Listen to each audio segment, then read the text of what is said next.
Hello everyone, आज हम लोग 9 इंच पेग बोर्ड के माध्यम से विभिन्न प्रकार के आकृति के बारे में समझेंगे कि ज्यामिति के विभिन्न प्रकार के आकृति 9 इंच पेग बोर्ड के माध्यम से कैसे बनाते हैं। तो सबसे पहले हम लोग ये 9 इंच पेग बोर्ड का परिचय हम लोग जान लें। इसको बोलते हैं हम लोग 9 इंच पेग बोर्ड। ये जो हम लोग देख रहे हैं बोर्ड, इसको क्या बोलते हैं? 9 इंच पेग बोर्ड के नाम से इसको जाना जाता है। और ये है रबर बैंड। ये क्या है? Rubber band. इसी के उपयोग करके हम लोग विभिन्न प्रकार के आकृति बनाएंगे। अब हम लोग इसका उद्देश्य जानेंगे कि 9 इंच पेग बोर्ड की सहायता से 2 आयामी आकृति, यानी कि जिसमें 2 आयाम होगा उस तरह की आकृति बनाएंगे और इसका परिमाप और क्षेत्रफल भी हम लोग बना करके और समझेंगे।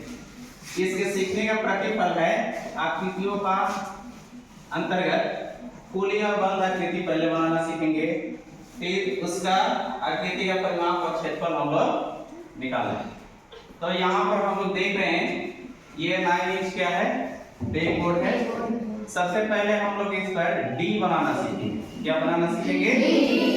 डी। तो डी के लिए हम लोग क्या करेंगे?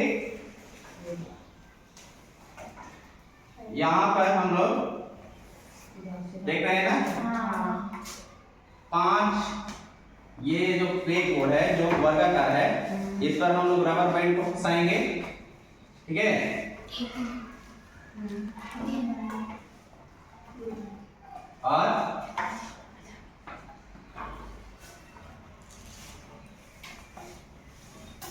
और इसके सहायता से हम लोग क्या बनाएंगे?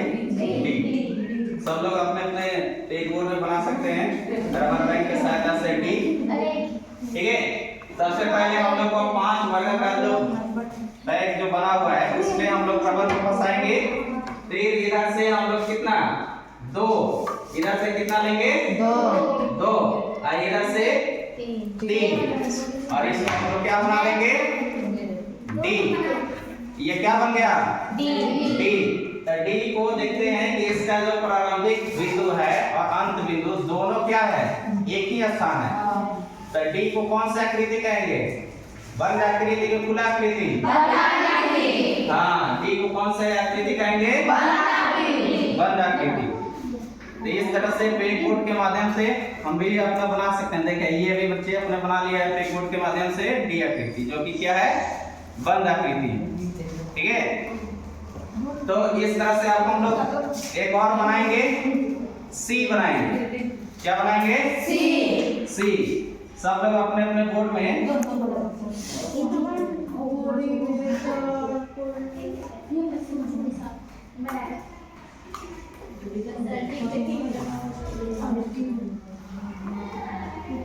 इसको हम लोग ऐसे रबर को कर लेंगे, ये पीछे से लाएंगे इसको।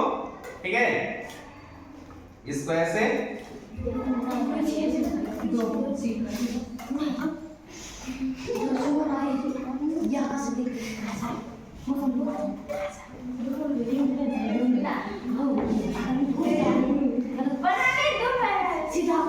ये मेरा क्या हो गया?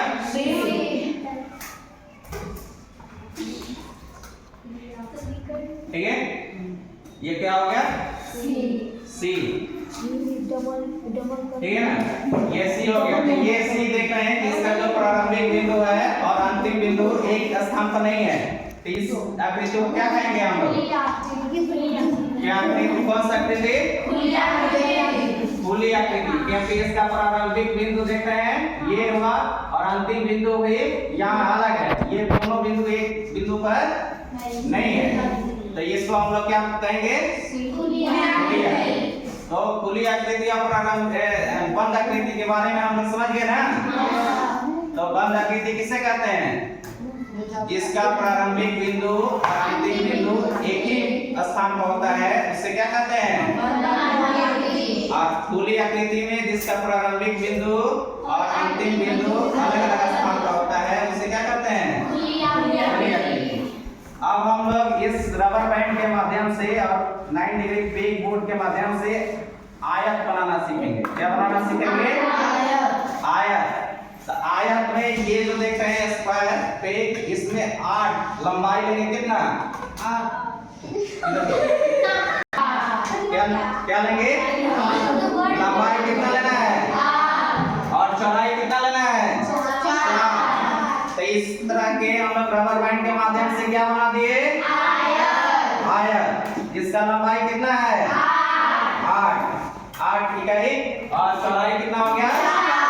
अब इस तरह से पूछा जाए इस आयत का, हाँ यहाँ देखो, इस आयत का अगर पूछा जाए परिमाप क्या होगा तो क्या बताएंगे हम लोग? इस आयत का परिमाप कितना हो जाएगा? तो लंबाई और चौड़ाई सबको क्या कर देंगे? तो लंबाई है 8 और इसमें प्लस कितना कर देंगे? 4। 12 और 8 जोड़ देंगे कितना? 20 और 4 जोड़ देंगे कितना? इस तरह से इस आयत का परिमाप कितना हो जाएगा? 24। अगर इस आयत का क्षेत्रफल पूछा जाए तो लंबाई और चौड़ाई को गुणा कर देंगे तो कितना हो जाएगा? 32। 8 गुना 4 कितना हो गया? 32 हो जाएगा क्षेत्रफल। 32 क्षेत्रफल, ठीक है ना? वर्ग इकाई जितना भी होगा इस तरह से हम लोग ये ब्लैक बोर्ड के माध्यम से हम लोग और भी जितना भी बना सकते हैं उसका परिमाप, आयत, क्षेत्रफल और उसका लंबाई और चौड़ाई को भी दर्शा सकते हैं।